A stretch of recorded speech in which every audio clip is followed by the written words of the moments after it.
wa taj'aluhu ajran 'aziman, mendapatkan pahala yang besar, wa yuthabu ala sabrihi, dan pahalanya tergantung kadar kesabarannya di dalam apa?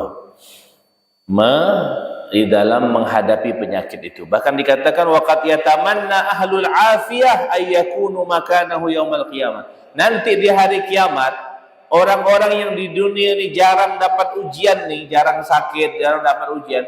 Nanti di akhirat nengok posisinya orang yang di dunia yang banyak ujian nih, dia berangan-angan kalau bisa dulu dia dapat ujian sebanyak itu. Karena kedudukan mereka yang banyak ujian di dunia ini di akhirat tinggi. Ya Allah, kata yang di bawah-bawah yang dulu sehat terus, tak pernah ada masalah, tak pernah.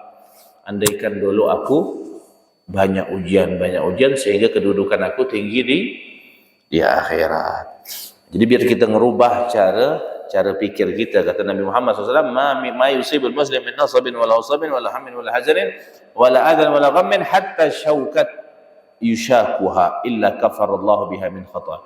Tidak seorang muslim ditimpa penyakit, capek, sumpek, sedih, walaupun hanya duri yang menusuk di kakinya, kecuali Allah akan lebur segala dosa-dosanya. Kafaratun wa tahur. Ya kan?